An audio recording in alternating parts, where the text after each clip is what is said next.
sa mission sur la terre, la Bible dit que Dieu a soufflé dans ses narines. Et l'homme devint une âme vivante. Le Seigneur a communiqué son esprit à Adam. Adam avait le Saint-Esprit en lui. Et le but pour lequel le Saint-Esprit lui fut communiqué, pour que ce dernier homme capable de pouvoir réussir, pour que le Saint-Esprit puisse l'aider à pouvoir réaliser le plan que Yahweh avait établi pour Adam. Il avait une grande responsabilité. Il fut établi comme le leader, comme le chef de la terre. Il fut établi comme le chef de file de la race humaine.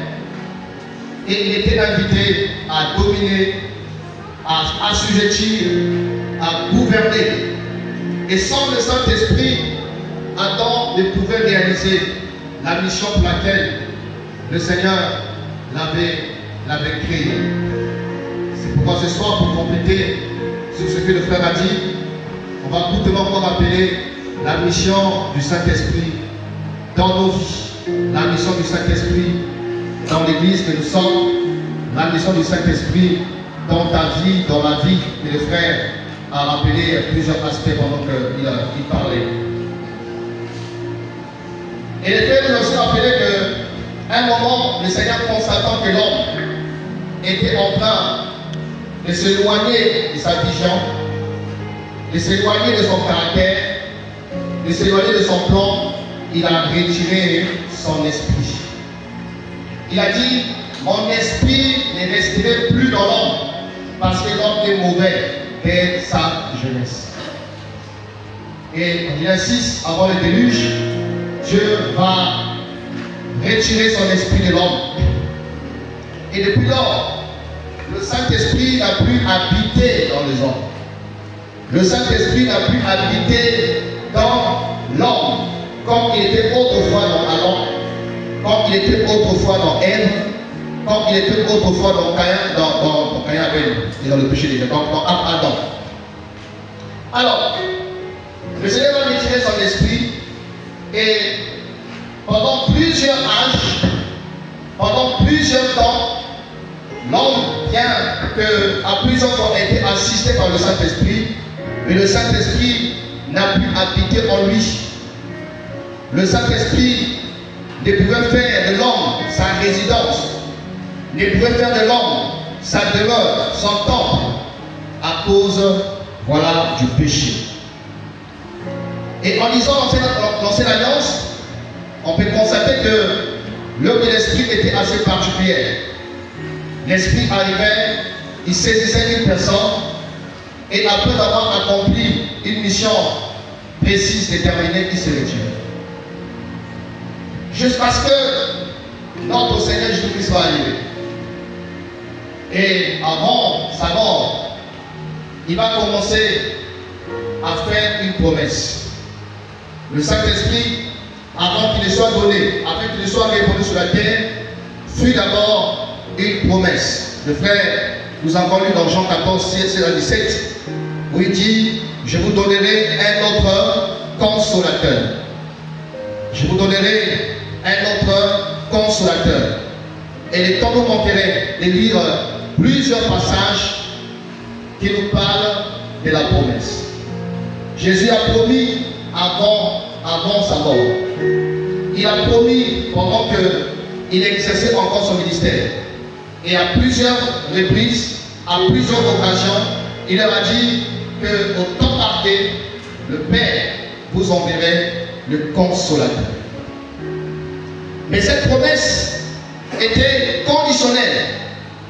Cette promesse devait remplir les conditions. Et il y en a plusieurs. On peut rappeler 2 ou 3 ce soir. Des promesses qui nécessitaient à ce que les conditions soient remplies. Et tant que la condition ou les conditions n'étaient pas remplies, le Saint-Esprit promis ne pouvait venir, ne pouvait être donné, ne pouvait venir habiter dans l'homme et faire de l'homme le temple, son temple, le temple du Saint-Esprit. Et parmi les conditions, si on dit dans Jean 16, 7, il dira ceci, il vous est avantageux que je m'en aille. Si je ne m'en vais pas, le consolateur ne viendra pas non plus. Mais si je m'en vais, je vous l'enverrai. Alléluia. Donc la condition, il était indispensable, impératif, que Jésus-Christ retourne au ciel. Que Jésus-Christ retourne au Père du Père. Que Jésus-Christ retourne à la gloire. Et tant qu'il n'était pas réparti, le consolateur, la promesse ne pouvait s'accomplir. Il vous est avantageux que je m'en aille. En d'autres mots, la réception, la venue du Saint-Esprit a plus d'avantages que la présence physique parmi vous. Alléluia. La présence du Saint-Esprit a plus d'avantages. Il y aurait plus d'impact. Il y aurait plus d'avantages. Il y aurait plus de bénéfices que le Saint-Esprit vienne. Il vous est avantageux. Notre promesse dans Jean 7, 38 à 39, il va s'écrier le jour de la fête que celui qui a soif, qu'il vienne et qu'il boive. Celui qui croit en moi, les flots d'eau vive couleraient de son sang. Et la Bible dit, il dit de cela que l'Esprit que devait recevoir ceux qui croiraient en lui. L'Esprit qui devait recevoir ceux qui croiraient en lui. Comment devait-il recevoir l'Esprit? En croyant en Jésus-Christ. Et la Bible ajoute, car l'Esprit n'était pas encore, parce que Jésus n'avait pas encore été glorifié. Alléluia. L'Esprit n'était pas encore, parce que Jésus n'avait pas encore été glorifié. Donc il fallait la glorification de Jésus. Tant que Jésus n'était pas glorifié, qui implique quoi? Les souffrances, la mort, la résurrection et l'ascension. Les souffrances, la mort, la résurrection et les retours dans la gloire. C'est tous ces éléments qui constituent ce qu'on appelle la glorification de Jésus. Donc il fallait que Jésus-Christ passe par la croix. Il fallait qu'il y ait le sacrifice. Il fallait qu'il y ait Golgotha. Il fallait qu'il y ait d'abord Gethsémane. Là où il y avait des oliviers. Il devait être pressé pour que l'huile d'olive, le Saint-Esprit, puisse jaillir. Alléluia. Et il est passé par le pressoir. Comme le véritable olivier, il a été pressé par la souffrance, par le rejet, le mépris, tout ce que vous connaissez, par son sacrifice. Il a été pressé afin que de cette pression, que l'huile puisse jaillir et soit le partage de l'Église. Il fallait que Jésus-Christ soit glorifié. Et le Seigneur a été glorifié. Il est passé par la croix. Le sang a coulé. Il fallait que le sang coule d'abord. Pour quelle raison? Pour expier l'homme qui serait la maison et l'habitation du Saint-Esprit. Le Saint-Esprit est l'Esprit Saint, un esprit séparé du péché, un esprit qui ne tolère pas la souillure, un esprit qui ne tolère pas la pureté, un esprit qui ne tolère pas le péché.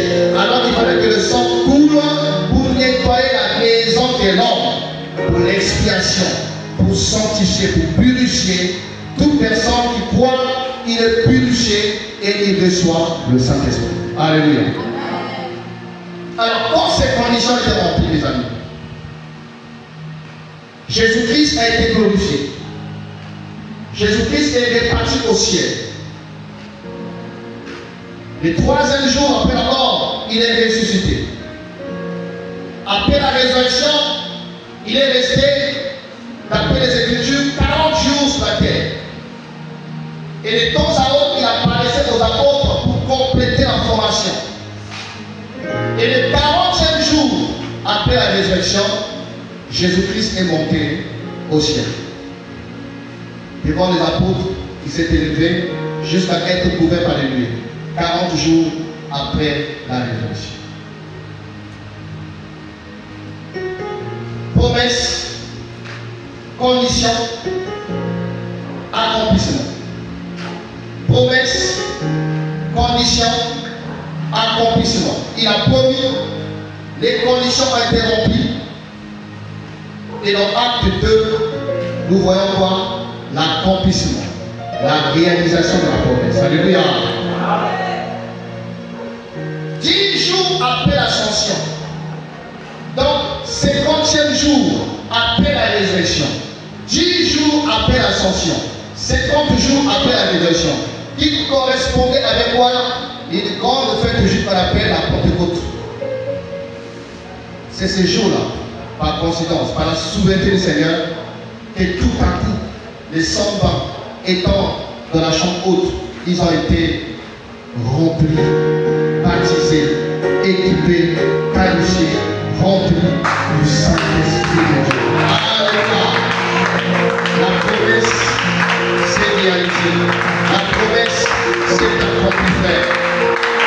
Mes amis, si le Seigneur avait insisté en leur disant de ne pas sortir, de ne pas commencer, ça révèle l'importance, mes amis, de la personne et l'œuvre du Saint-Esprit dans nos vies. On a besoin de lui. Alléluia. Le Saint-Esprit fait la différence. Le Saint-Esprit, c'est lui qui fait la différence. La différence entre la véritable chrétienté et ce qu'on appelle la religion. La différence entre les hommes et les femmes qui sont des disciples et ce qu'on appelle des adeptes. La différence entre le royaume et ce qu'on appelle un mouvement. Et nous avons besoin de cette différence. Alléluia. Dans nos vies. Et ce programme, c'est pour qu'on prie au Seigneur pour que nous puissions vivre tout ce qui est écrit dans les Écritures en lien avec le Saint-Esprit. Tout ce qui est écrit. Comme je disais, on n'a pas dit, bon, c'est écrit, oui, c'est écrit. Mais est-ce que tu vis ça? Est-ce que vous savez que le Saint-Esprit parle? Alléluia. C'est une personne. Est-ce que vous savez que le Saint-Esprit a des émotions, a des sentiments? N'attristez pas le Saint-Esprit. Ça veut dire qu'il a des sentiments et des émotions. On nous parle de Philippe qui va arriver à Samarie après avoir prêché l'évangile et déclencher un grand réveil. La Bible dit, le Saint-Esprit lui dit, descends dans cette prière, descends dans cette route. Le Saint-Esprit lui a dit. Est-ce que toi le Saint-Esprit parle? Est-ce que tu vis la communion du Saint-Esprit? Est-ce que l'intimité du Saint-Esprit est ton partage? Alléluia. Où est-il dans nos mariages? Où est son influence dans nos ministères? Où est-il dans nos réunions, dans nos prédications, prédicateurs? Où est-il? Où sont les conversions dont le Saint-Esprit est la source? De plus en plus, les gens écoutent la parole de Dieu, les gens ne changent pas. Les gens ne changent pas, partout. Et parfois sont capables de lister beaucoup de versets bibliques. Mais il n'y a pas la vie du Seigneur. Il n'y a pas de parfum. Il n'y a pas de caractère. L'esprit de crainte de Yahweh, il produit la crainte. L'esprit de révélation, il nous révèle le Père, il nous révèle Yeshua. L'esprit de connaissance, il nous communique la connaissance des choses d'en haut, des choses spirituelles. Mais de plus en plus, on peut constater la sécheresse dans la vie de plusieurs enfants du Seigneur. On est sec. Il n'y a pas l'ardeur. Où est l'ardeur? Où est le feu de l'esprit? Où est la flamme? On dit des langues semblables à des flammes de feu. Où est le feu? Où est la flamme? Le feu de la prière, le feu dans le service. Où est le Saint-Esprit qui te livre? D'où vient pour chasser un démon, il nous faut transpirer. Il faut passer des heures et des heures. Sors, ne sors pas, sors, ne sors pas, sors, ne sors pas. Il a dit, mon frère, je voudrais qu'il y a des péchés qui n'ont pas encore confessé, là d'abord t'examiner parce que c'est pas normal. Non. Alléluia. C'est nous qui devons chercher quoi? La profondeur. Alléluia. La profondeur. Mes amis, hier on a lu chercher et chercher et vous trouverez. Si tu ne cherches pas, tu te contentes des miettes. Alors que toi tu as appelé à manger le pain. Quand les miettes qui tombent sur la table là, tu peux dire, ah c'est le pain là, ah les miettes là c'est bon, ah les miettes. Jusqu'à quand on va se contenter des miettes de la gloire, des miettes de la présence de Dieu, des miettes de la puissance, des miettes de la vie de l'esprit, des miettes. Alors que Dieu vise pour manger à table et manger le pain. Seigneur, oui, je sais, le petit chien mange les miettes qui tombent. Mais tu n'es pas un chien, nous ne sommes pas des chiens, l'église. Pour se contenter des miettes, des témoignages. Oh, je n'ai pas la tête, c'est ma guéri, lui, il va prendre la tête. Mais on veut faire des témoignages. Jamais les conseils a disparu. Alléluia! Alléluia! Oh oui, frère. Jésus-Christ est le même hier, aujourd'hui et pour l'éternité. Lire ça, c'est une chose. Mais vivre ça, c'en est une autre chose. Il peut être parti. Le Saint-Esprit a été donné pour une mission. La mission du Saint-Esprit, on peut le voir dans 5 minutes, dans 3 aspects rapidement. Premier aspect, la mission du Saint-Esprit à l'égard de Jésus. La mission du Saint-Esprit en rapport avec la personne de Jésus-Christ. Dans Jean 14,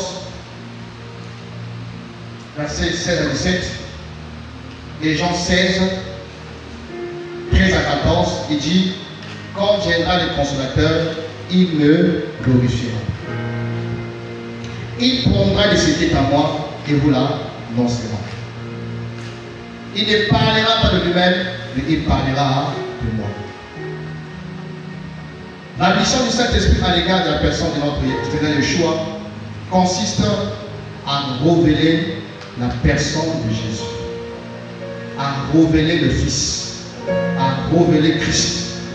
C'est-à-dire que l'homme ne peut pas connaître véritablement Jésus sans l'action du Saint-Esprit.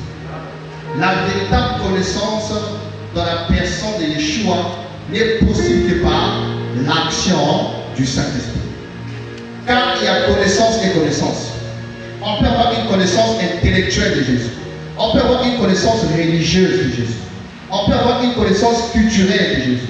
Mais pas une connaissance spirituelle dans le fruit et l'action du Saint-Esprit dans ton esprit pour ouvrir les yeux de ton cœur afin que tu le connaisses réellement. Et c'est cette connaissance-là qui transforme ta vie, qui fait de toi un homme, une femme différent. Différent. Le Saint-Esprit, à l'égard du Seigneur, il est glorifié.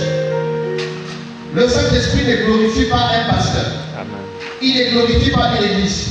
Il ne travaille pas pour la gloire des hommes, pour la gloire d'une dénomination, pour la gloire d'un ministère quelconque, pour la gloire des hommes. Là où agit le Saint-Esprit, c'est Yeshua seul qui sera glorifié. Alléluia. De plus en plus, on constate un esprit bizarre qui a tendance à élever les hommes, qui a tendance à favoriser les cultes de l'homme, les cultes des hommes. Mais Yeshua est relégué au second plan. Le Seigneur est comme rabaissé et c'est l'homme qui a pris la place du Seigneur. Les chantres qui ont pris la place du Seigneur. Encore plus les hommes et non Jésus. Ça, déjà un esprit d'erreur, un esprit d'égarement. Il les glorifiera. Il révèle Jésus. Il glorifie Jésus. Et ailleurs il dira, pour recevoir une puissance, Le Saint-Esprit soufflera sur vous et vous serez mes témoins. Le Saint-Esprit de quoi? Il témoigne Jésus. Il fait de nous des témoins, pas de Jéhovah. Des témoins, pas de la réforme. Des témoins, pas de la sauvée de Mota. Des témoins. Alléluia. Il fait de nous des témoins de Jésus-Christ de Nazareth. Sa mission, c'est de faire de nous témoins. Il témoigne Jésus. Il élève Jésus-Christ. La mission du Saint-Esprit à l'égard du monde. Alors, ailleurs il est écrit, quand viendra le consolateur, il convaincra le monde du péché, de justice et de jugement. À l'égard des incroyants, des incirconcis, des païens, l'action, la mission primordiale, principale du Saint-Esprit consiste à les convaincre des péchés. En faisant quoi? En exposant ton état d'âme. En exposant ton état d'âme. Paul appelle ça dans des contextes 10, il produit la tristesse selon Dieu qui conduit à la repentance. Il te communique la tristesse, il te convainc de péché. Le Saint-Esprit est comme un lampadaire. Un lampadaire et un païen qui est dans les ténèbres, qui est dans l'obscurité. Quand le Saint-Esprit commence à agir à l'égard du monde, comme un lampadaire, vous voyez la lumière qu'on projette sur les cœurs. Et la personne qui était aveuglée, qui avait une intelligence obscurcie, il prend conscience qu'il est voleur, qu'il est pécheur, qu'il est sorcier, qu'il est. Il prend conscience de son identité de pécheur. Et pas pour le condamner, mais pour l'inciter à quoi? À la repentance. Alléluia. Et même à l'égard des croyants que nous sommes, les chrétiens, le Saint-Esprit aussi convainc de péché. On dit ailleurs, on appelle l'esprit de crainte de l'Éternel. Donc il communique quoi? La crainte de Dieu qui est la haine du péché. La mission du Saint-Esprit à l'égard de l'Église, à l'égard des croyants que nous sommes. Pourquoi le Père a-t-il donné l'esprit du Fils par lequel nous crions à Père? L'esprit du Fils nous a été donné pour nous consoler. C'est pourquoi on l'appelle le consolateur. À l'égard des croyants, il nous console. Et cette consolation, c'est quand nous sommes confrontés à des afflictions qui sont liées à notre attachement à Jésus. La Bible dit que tous ceux qui veulent vivre pieusement en Yeshua, ils seront comment? Alors c'est dans ce climat de persécution que nous jouissions, que nous bénéficions profondément, pleinement de la consolation de l'Esprit. Il te soutient, il t'assiste, il te fortifie, il t'encourage. Alléluia. Le Saint-Esprit enseigne. Le premier enseignant de tout enfant de Dieu, ce ne sont pas les 5 ministères. Le premier enseignant de tout enfant de Dieu, c'est le Saint-Esprit qui habite en toi de façon permanente. Il est l'enseignant par excellence de tout chrétien. Et à tout moment, il peut t'enseigner sous la douche, dans la cuisine, dans le bus, au bureau, où que tu sois, il peut t'enseigner. Est-ce que tu vis ça? Est-ce que tu vis l'enseignement intérieur du Saint-Esprit? Le Saint-Esprit conduit. Marchez par l'Esprit et vous n'accomplirez pas de la chair. Il nous dirige dans la marche. Il nous dirige dans la vie chrétienne, la marche chrétienne. Il est celui qui nous conduit, qui nous montre le chemin, qui nous conseille, paraclé, qui nous conseille, qui nous assiste, qui nous accompagne. Le Saint-Esprit équipe. Il nous donne des dons et des ministères. Il qualifie chaque croyant afin que tous nous puissions être utiles dans le champ du Seigneur, dans la maison de Dieu. Il nous équipe pour recevoir une puissance. Le Saint-Esprit souverain sur vous et vous serez mes témoins. Il nous communique les grâces et les capacités. Et ça fait partie des sujets pour lesquels, dans ce programme, nous prions au Seigneur afin que nous puissions davantage être équipés. Le Saint-Esprit produit des caractères. Galates 5:22 dit, or le fruit de l'Esprit, c'est l'amour, c'est la paix, la joie, la douceur. Tout ce que vous connaissez, c'est la mission que le Saint-Esprit accomplit dans ta vie. Produit en toi le caractère de Jésus. Travaille dans ta vie afin que nous puissions manifester la vie du Mashiach. Le fruit de l'Esprit, j'ai appelé ça le cœur de Jésus, qui est censé se reproduire dans chaque chrétien. J'ai appelé ça la nature de Christ, qui est censée se manifester dans tous ceux qui prétendent être disciples. J'ai appelé ça le caractère de Christ, qui doit se dessiner dans chaque croyant, chaque disciple. Le Saint-Esprit, il est aussi celui qui baptise, celui qui fonde l'Église, qui prépare l'Église à l'enlèvement. Il est l'image d'Élézer qui va chercher les étapes pour Isaac. Sa mission, c'est de préparer Esther à rencontrer le roi. Il est l'image d'Égal, cet eunuque qui va préparer Esther, qui va l'accompagner avant de pouvoir rencontrer le roi Assuérus. Sa mission, c'est de préparer au mariage. Sa mission, c'est de préparer aux noces de la vie. Comme Élézer et comme Égal, alors il t'apporte tous les ingrédients, tout ce qui est nécessaire pour que tu sois agréable devant le roi, que tu sois présentable. Une église sainte qui n'a ni ride ni rien de semblable. Alléluia. C'est lui Élézer qui est venu nous chercher pour nous amener vers les âmes. Et bientôt, les noces. Alléluia. Pourquoi dire? On va s'arrêter par là. Est-ce qu'on peut encore prier pour ces peu de paroles en lieu de partage? Alléluia. On va encore prier pour que le Seigneur nous aide. Que la mission du Saint-Esprit dans nos vies soit effective, soit évidente. Que cela puisse davantage, voilà, nous façonner et nous donner encore de pouvoir expérimenter pleinement les bienfaits du Saint-Esprit dans l'Église. On va se lever, on va chanter les chants. Règne Jésus-Christ règne, on va prendre ces chansons, on va chanter et après on va prier encore ensemble. Tu vas prier pour toi-même. J'aime souvent dire que personne ne peut mieux prier pour toi que toi-même. Moi je ne peux pas réellement prier pour toi parce que je ne connais pas trop les réalités auxquelles tu es confronté.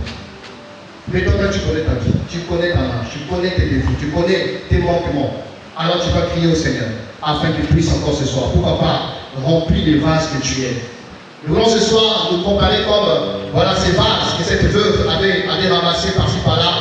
Et elle est rentrée dans sa chambre d'intimité. Et là, elle a commencé à verser l'huile. Et les vases vont commencer à être remplis. Que le vase que tu es, que le Seigneur te remplisse. Alléluia. Oh Jésus, tu règnes.